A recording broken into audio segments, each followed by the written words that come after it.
ഞാൻ Mary Metilda. State speed സീരീസിൻ്റെ പുതിയൊരു എപ്പിസോഡിലേക്ക് എല്ലാവർക്കും സ്വാഗതം. നമ്മുടെ ജീവിതത്തിൽ പോസിറ്റീവായിട്ടുള്ള ചേഞ്ച് ഉണ്ടാക്കാൻ ഏറ്റവും അധികം സഹായിക്കുന്ന 2 വാക്കുകളുണ്ട്. 2 അക്ഷരങ്ങൾ മാത്രമുള്ള വളരെ സിമ്പിളായിട്ടുള്ള 2 വാക്കുകൾ. Yes, no.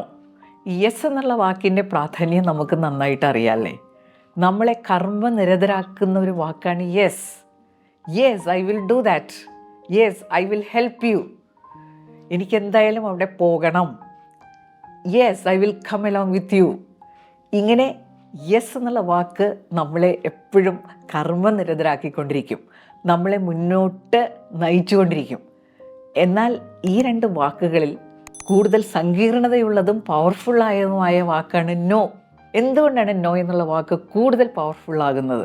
നമ്മളെല്ലാവരും ആഗ്രഹിക്കുന്ന ഒന്നാണല്ലോ ഒരു സ്ട്രോങ് മൈൻഡ്. ഈ സ്ട്രോങ് മൈൻഡ് ഉണ്ടാക്കിയെടുക്കാൻ നമ്മളെ ഏറ്റവും അധികം സഹായിക്കുന്ന ഒന്നാണ് സെൽഫ് ഡിസിപ്ലിൻ.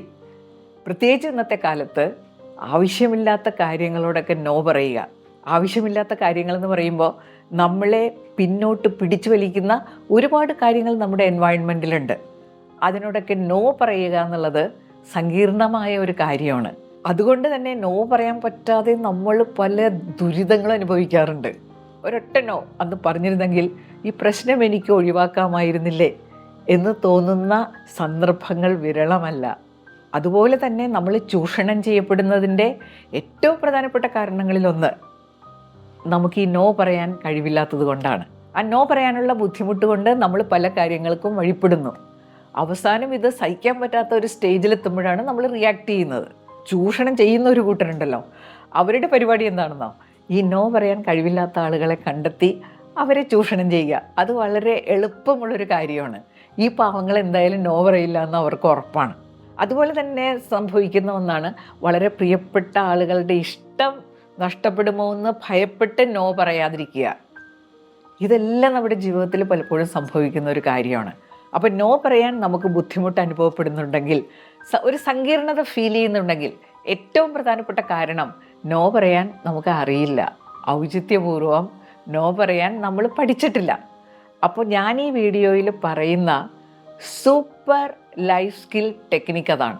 അപ്പോൾ നോ പറയാൻ ബുദ്ധിമുട്ട് അനുഭവപ്പെടുന്നവർ തീർച്ചയായിട്ടും ഈ വീഡിയോ ആദ്യം തുടങ്ങി അവസാനം വരെ കാണണം. ഈ നോ പറഞ്ഞ് ചിലപ്പോൾ പ്രശ്നങ്ങൾ ഉണ്ടാകാറുണ്ടല്ലേ. അവിടെ വരുന്ന ഒരു കാര്യം എന്തായിരിക്കുമെന്നാ, നമ്മൾ ഔചിത്യപൂർവ്വം നോ പറയേണ്ടത് എങ്ങനെയാണെന്ന് ശ്രദ്ധിച്ചിട്ടില്ല. അപ്പോൾ എന്തായാലും ഇങ്ങനെ ബുദ്ധിമുട്ട് അനുഭവിക്കുന്ന ആളുകൾ ആദ്യം തുടങ്ങി അവസാനം വരെ വീഡിയോ കാണണം. കാരണം ഇതിൽ പറയുന്ന എല്ലാ കാര്യങ്ങളും എല്ലാവർക്കും റെലവൻ്റ് ഒന്നും ആയിരിക്കില്ല. എന്നാൽ ചില കാര്യങ്ങൾ കേൾക്കുമ്പോൾ ഇതെനിക്ക് സംഭവിക്കുന്നതാണല്ലോ എന്ന ഒരു തിരിച്ചറിവ് നിങ്ങൾക്കുണ്ടായേക്കാം. നമുക്ക് വീഡിയോയിലേക്ക് കിടക്കാം. ഒന്നാമത്തെ കാര്യം ആക്റ്റീവ് ലിസണിങ്. ഇതെനിക്കെപ്പോഴും പ്രശ്നമുള്ളൊരു ഏരിയയാണ് കേട്ടോ. ഒരാൾ എന്നോട് വന്ന് കാര്യങ്ങൾ സംസാരിക്കുമ്പോൾ, ഒരു റിക്വസ്റ്റ് നടത്തുമ്പോൾ അതിനോട് ഒരു തരത്തിലും യോജിക്കാൻ പറ്റില്ല എന്നുള്ളൊരു തോന്നൽ എനിക്കുണ്ടാവുന്നു. ഞാൻ ഉടനെ പറയുന്ന ഒരു ഡയലോഗ് ഇങ്ങനെയാണ് കേട്ടോ: എനിക്കൊന്നും കേൾക്കണ്ട, എനിക്കത് വേണ്ട.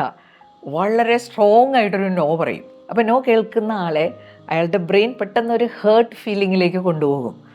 അത് വളരെ നാച്ചുറലായിട്ടുള്ളൊരു സിസ്റ്റമാണ്. എനിക്കൊന്നും കേൾക്കണ്ട എന്നുള്ളൊരു വാചകം അയാൾ ഒരുപാട് ഹേർട്ട് ചെയ്യും. അപ്പോൾ ഇത് മനസ്സിലാക്കി നമ്മൾ ആദ്യം ചെയ്യേണ്ട ഒരു കാര്യമാണ്, ഒരാൾ നമ്മളോടൊരു റിക്വസ്റ്റ് നടത്തുമ്പോൾ നമുക്ക് ചിലപ്പോൾ തുടക്കത്തിലേ മനസ്സിലാകും അതിനോട് നമുക്ക് ഒരു തരത്തിലും യെസ് പറയാൻ പറ്റില്ല. എന്നാലും മുഴുവനും കേൾക്കുക.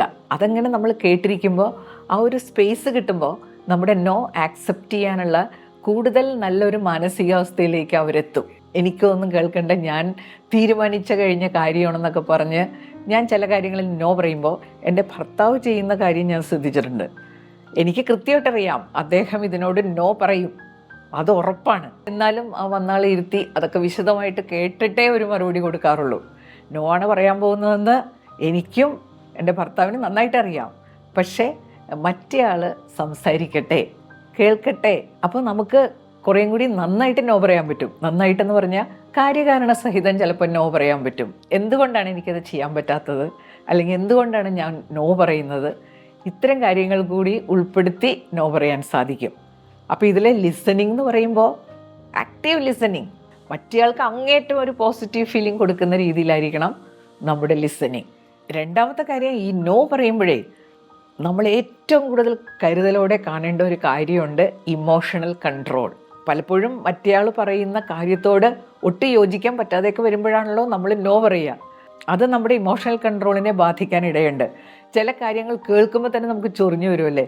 ചിലപ്പോൾ തോന്നും ഇയാൾക്ക് എന്ത് ധൈര്യമാണ് നമ്മളോട് ഈ വക കാര്യങ്ങൾ ചോദിക്കാൻ. ഇങ്ങനെയൊക്കെയുള്ള ചിന്തകൾ നമ്മുടെ ഇമോഷണൽ കൺട്രോൾ ഇല്ലാതാക്കും. പണ്ടൊരിക്കൽ ഞങ്ങൾ വളരെ സെൻസിറ്റീവായിട്ടുള്ളൊരു ചർച്ചയ്ക്ക് പോയപ്പോൾ എടുത്ത ശക്തമായ തീരുമാനങ്ങളിൽ ഒന്നായിരുന്നു, അപ്പുറത്തുനിന്ന് എന്തെല്ലാം പ്രകോപനം വന്നാലും ഇമോഷണൽ കൺട്രോൾ നഷ്ടപ്പെടുന്ന പ്രശ്നമില്ല. ഈ മുൻകൂട്ടിയുള്ള തീരുമാനങ്ങൾ നമ്മളെ ഒരുപാട് സഹായിക്കാറുണ്ട്. നമ്മുടെ നോ മറ്റേയാൾ ആക്സെപ്റ്റ് ചെയ്യണമെങ്കിലും ഇമോഷണൽ കൺട്രോൾ വളരെ ആവശ്യമാണ്. ഇമോഷണൽ കൺട്രോൾ ഉണ്ടെങ്കിലേ നമ്മുടെ മെസ്സേജ് കൃത്യമായിട്ട് മറ്റേയാളിലേക്ക് എത്തിക്കാൻ പറ്റൂ. ഈ പാരൻറ്റിങ്ങിൽ കൊച്ചുകുട്ടികളോട് ചിലർ നോ പറയണത് കേട്ടിട്ടില്ലേ? എന്ത് ഷൗട്ട് ചെയ്തിട്ടാണല്ലേ അവരെ ഭയപ്പെടുത്തി. നോ പറയണമെങ്കിൽ കുഞ്ഞുങ്ങളെ എവിടെയെങ്കിലും ഇരുത്തി കാര്യകാരണ സഹിതം നോ പറഞ്ഞു നോക്കൂ, നല്ല വ്യത്യാസം ഉണ്ടാവും. മൂന്നാമത്തെ കാര്യം, സെറ്റ് ഓപ്ഷൻസ്. ജോലി സ്ഥലത്ത് ബോസ് നമ്മളെ ഒരു ജോലി ഏൽപ്പിക്കുന്നു, വീട്ടിൽ തന്നെ വളരെ അടുപ്പമുള്ള ആളുകൾ ചില കാര്യങ്ങൾ ചെയ്യാൻ നമ്മളെ ഏൽപ്പിക്കുന്നു. പക്ഷെ നമുക്ക് അന്ന് തീരെ സമയമില്ല, നമുക്ക് വളരെ പ്രധാനപ്പെട്ട ചില കാര്യങ്ങൾ ചെയ്തു തീർക്കാനുണ്ട്. അപ്പോൾ അത്തരം സന്ദർഭങ്ങളിൽ എനിക്ക് ഇതിനൊന്നും സമയം ഉണ്ടാവില്ല എന്നല്ല നമ്മൾ പറയേണ്ടത്. പകരം നമുക്ക് ഭംഗിയായിട്ട് പറയാം. ജോലി ഏൽപ്പിക്കുന്ന ബോസിനോട് പറയാം, അല്ലേ, ഈ ആഴ്ച എനിക്ക് പേഴ്സണലായിട്ട് കുറച്ച് തിരക്കുണ്ട്, അടുത്ത ആഴ്ച ഞാനത് ചെയ്യാം, എനിക്ക് ഒരാഴ്ചത്തെ സമയം തരണം. നോ ആണ് പറഞ്ഞത്, പക്ഷേ മറ്റേയാൾക്ക് ഹേർട്ട് ഫീൽ ചെയ്യാത്ത രീതിയിൽ നോ പറയുന്നു. അതുപോലെ തന്നെയാണ് വീട്ടിലും. ഇന്നത് ചെയ്യാൻ ബുദ്ധിമുട്ടുണ്ട്, 2 ദിവസം കഴിഞ്ഞ് ഞാനത് എന്തായാലും ചെയ്തേക്കാം, ഇനി അതേക്കുറിച്ച് വിഷമിക്കുകയേ വേണ്ട, ഞാനത് ഉറപ്പായും ചെയ്യാം. അവിടെ ആർക്കും പ്രശ്നം ഉണ്ടാകാൻ സാധ്യതയില്ലല്ലോ. നാലാമത്തെ കാര്യം, don't say yes when you want to say no. നമ്മുടെ വളരെ അടുത്ത ബന്ധങ്ങളിൽ നോ പറയുന്നത് നമുക്ക് പലപ്പോഴും ബുദ്ധിമുട്ടുണ്ടാക്കും, അവരുടെ ഇഷ്ടം നഷ്ടപ്പെട്ടെങ്കിലോ. അപ്പോൾ അത് ഒഴിവാക്കാൻ വേണ്ടി നമ്മൾ ചിലപ്പോൾ വഴിപ്പെടും. നോ പറയേണ്ട ഒരു കാര്യമാണെങ്കിൽ ഒരിക്കലും അങ്ങനെ വഴിപ്പെടരുത്. കാരണം ഇഷ്ടം നഷ്ടപ്പെടാതിരിക്കാൻ വേണ്ടിയിട്ടാണ് അങ്ങനെ വഴിപ്പെടുന്നത്. നമ്മൾ വഴിപ്പെടുമെന്ന് കണ്ടു കഴിഞ്ഞാൽ വീണ്ടും വീണ്ടും ആ കാര്യം നമ്മളെ കൊണ്ട് ചെയ്യിക്കാൻ സാധ്യതയുണ്ട്. അവസാനം ഗതിയില്ലാതെ വരുമ്പോൾ നമുക്ക് സ്ട്രോങ് ആയിട്ട് നോ പറയേണ്ടതായിട്ട് വരും. അപ്പോൾ എന്താ സംഭവിക്കുന്നത്? ആദ്യം നോ പറയുമ്പോൾ ഉണ്ടാകുന്ന ഒരു ഡിസ്പ്ലഷറില്ലേ, അതിനേക്കാൾ വളരെ ഭീകരമായ ഒരു പ്രശ്നമാണ് ഇപ്പോൾ സംഭവിക്കുക. നമുക്കറിയാം, 100 തവണ ഒരാൾക്ക് ഉപകാരം ചെയ്താലും 101ാമത്തെ തവണ ചെയ്തില്ലെങ്കിൽ അയാൾ ഒരു പക്ഷേ നമുക്കെതിരായിട്ട് തിരിയും. ഇതൊക്കെ മനുഷ്യ സഹജമാണ്. നോ പറയേണ്ടടുത്ത് ഔചിത്യപൂർവ്വം നോ പറയണം.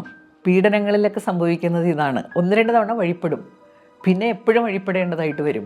സഹിക്കാൻ പറ്റാത്ത സ്റ്റേജിൽ നമ്മൾ നോ പറയും, പിന്നെ ആകെ പ്രശ്നത്തിലാവും. 5ാമത്തെ കാര്യം, ചിലപ്പോഴെങ്കിലും ഒരാൾ നമ്മളോട് ആവശ്യപ്പെടുന്ന ഒരു കാര്യം നമുക്ക് സന്തോഷമുള്ളൊരു കാര്യമായിരിക്കും, പക്ഷേ ചിലപ്പോൾ സമയക്കുറവ് മൂലം നമുക്കത് ചെയ്യാൻ സന്ദർഭം ഉണ്ടാവില്ല, സൗകര്യം ഉണ്ടാവില്ല. ഇപ്പോൾ ഒരാൾ നമ്മളെ ഒരു സിനിമയ്ക്ക് വന്ന് വിളിക്കുന്നു, സിനിമയ്ക്ക് പോകാൻ നമുക്കും വലിയ ഇഷ്ടമാണ്, പക്ഷേ അന്ന് പോകാൻ സൗകര്യമില്ല. അപ്പോൾ ചിലരുടെ മറുപടി ശ്രദ്ധിച്ചിട്ടുണ്ടോ? ഇത്രയും ദിവസം ഉണ്ടായിട്ട് ഇന്നാണ് തനിക്ക് ഒരു സിനിമയ്ക്ക് പോകാൻ കണ്ട ഒരു ദിവസം, ഇന്നെനിക്ക് തീരെ സൗകര്യമില്ല കേട്ടോ. കഴിഞ്ഞൊരു ദിവസം ഞാനൊരാളൊരു ഗെറ്റ് ടുഗദറിന് ക്ഷണിച്ചു, അയാളുടെ മറുപടി കേട്ടപ്പോൾ ഞാൻ ഞെട്ടിപ്പോയി, എനിക്കങ്ങ് വരാൻ പറ്റില്ല കേട്ടോ, ഞാനെങ്ങുമില്ല. അപ്പോൾ ഞാനിങ്ങനെ വിചാരിച്ചു കേട്ടോ, അയ്യോ എന്താ ഇങ്ങനെ ഇയാൾ സംസാരിക്കുന്നതെന്ന്. പിന്നെയാണ് മനസ്സിലായത്, എൻ്റെ സുഹൃത്ത് ഒരു ട്രീറ്റ്മെൻറ്റിലാണ്, അപ്പോൾ ഡോക്ടറിൻ്റെ അടുത്ത് പോയി ഇരിക്കുമ്പോഴാണ് ഞാൻ വിളിക്കുന്നത്, ഞാനിത് അറിയുന്നില്ലല്ലോ. അപ്പോൾ എപ്പോഴും അപ്പുറത്ത് നിൽക്കുന്ന ആൾക്ക് നമ്മുടെ മാനസിക ഭാവം മനസ്സിലാകണമെന്നില്ല. പലപ്പോഴും ഒരു ബന്ധം സ്ട്രെയിൻഡ് ആകാൻ ഇത് ധാരാളം മതിയാവും. നമുക്കിഷ്ടമുള്ള കാര്യങ്ങൾക്ക് ആളുകൾ ക്ഷണിക്കുമ്പോൾ നമ്മൾ കഴിയുന്നത്ര ശ്രമിക്കേണ്ട ഒരു കാര്യമുണ്ട്, നമ്മുടെ ഒരു സന്തോഷം ആദ്യം അങ്ങ് പ്രകടിപ്പിക്കുക. എന്നെ ഓർത്തിങ്ങനെ ഒരു സിനിമയ്ക്ക് വിളിച്ചല്ലോ, ഒരു ഗെറ്റ് ടുഗദറിന് വിളിച്ചല്ലോ, നമ്മുടെ ഒരു നന്ദി പ്രകടിപ്പിക്കുക. അതിനുശേഷം പറയുക, പക്ഷേ എനിക്ക് 1-2 അസൗകര്യങ്ങളുണ്ട്, അസൗകര്യങ്ങൾ പറയാം. വളരെ അടുത്ത ബന്ധങ്ങളിലാണെങ്കിൽ അത് പറയാമല്ലോ. അതുകൊണ്ട് നമുക്ക് വേറൊരു ദിവസം കാണാം, അല്ലെങ്കിൽ വേറൊരു ദിവസം നമുക്ക് സിനിമയ്ക്ക് പോകാം. അവിടെ നോ കേൾക്കുന്ന ആൾ ഹേർട്ടാകേണ്ട ഒരു സാഹചര്യം ഇല്ലല്ലോ. 6ാമത്തെ കാര്യം, ചില കാര്യങ്ങളോട് നോ പറയേണ്ടി വരുമ്പോൾ നമുക്ക് ചില കാര്യങ്ങൾ അവരോട് ചോദിച്ചറിയാം. വേറെ തരത്തിൽ അവർക്ക് എന്തെങ്കിലും സഹായങ്ങൾ ചെയ്യാൻ പറ്റുമോ, ആ പരിപാടിയുമായിട്ട് ബന്ധപ്പെട്ട് വേറെ തരത്തിൽ എനിക്കെന്ത് സഹായം ചെയ്യാൻ പറ്റും.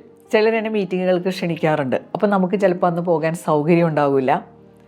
അപ്പോൾ അവർ പറയും, ഞങ്ങൾ ടീച്ചറെയാണ് ഉദ്ദേശിച്ചത്, ഇനിയിപ്പോൾ വേറെ ആളെ കണ്ടുപിടിക്കണമല്ലോ.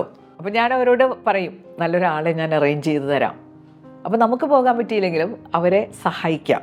പിന്നെ ചിലപ്പോൾ നമുക്ക് അവർക്ക് വേണ്ടി ചിലവഴിക്കാൻ സമയമുണ്ടാവില്ല, പക്ഷേ സാമ്പത്തികമായിട്ട് അവരെ സപ്പോർട്ട് ചെയ്യാൻ പറ്റും. ആ ഒരു കാര്യത്തോടെ നോ പറയുമ്പോൾ അതിൽ തന്നെ അവരെ സഹായിക്കാൻ പറ്റുന്ന എന്തെങ്കിലും കാര്യങ്ങളുണ്ടോ അത് കണ്ടെത്തി അത് ചെയ്തു കൊടുക്കുന്നത് വളരെ നന്നായിരിക്കും. നോ പറയാൻ ബുദ്ധിമുട്ട് അനുഭവിക്കുന്നവർ ആദ്യം തുടങ്ങി അവസാനം വരെ ഈ വീഡിയോ കാണണം. പിന്നെ വേറൊരു കൂട്ടരും കൂടി കാണണം കേട്ടോ. ചിലർക്ക് നോ പറയാൻ ബുദ്ധിമുട്ടൊന്നുമില്ല, പക്ഷേ അതോടുകൂടി ബന്ധങ്ങൾ തന്നെ അവസാനിച്ച് പോയെന്നിരിക്കും. അപ്പോൾ അങ്ങനെയുള്ളവരും ഈ വീഡിയോ കണ്ടാൽ നന്നായിരിക്കും. ആദ്യം തുടങ്ങി അവസാനം വരെ കാണണമെന്ന് പറയാനൊരു കാരണമുണ്ട്. ഇതിൽ പറയുന്ന എല്ലാ കാര്യങ്ങളും എല്ലാവർക്കും റെലവൻ്റ് ആവില്ല, പക്ഷേ 1-2 കാര്യങ്ങളെങ്കിലും റെലവൻ്റ് ആകും. അതറിയണമെങ്കിൽ ആദ്യം തുടങ്ങി അവസാനം വരെ കാണേണ്ടേ. നമ്മുടെ വീഡിയോയുടെ അവസാനിക്കുകയാണ്. ഈ 2 വാക്കുകൾ യെസ്, നോ വേണ്ട വിധത്തിൽ പ്രയോഗിച്ച് അതനുസരിച്ച് പ്രവർത്തിച്ച് ജീവിതം അടിപൊളിയാക്കി മാറ്റാൻ നിങ്ങൾക്കെല്ലാവർക്കും കഴിയട്ടെ എന്ന് ആശംസിച്ചുകൊണ്ട് ഞാൻ അവസാനിപ്പിക്കുന്നു. അടുത്ത ആഴ്ച പുതിയൊരു വീഡിയോയുമായിട്ട് നമുക്ക് വീണ്ടും കാണാം. Thank you.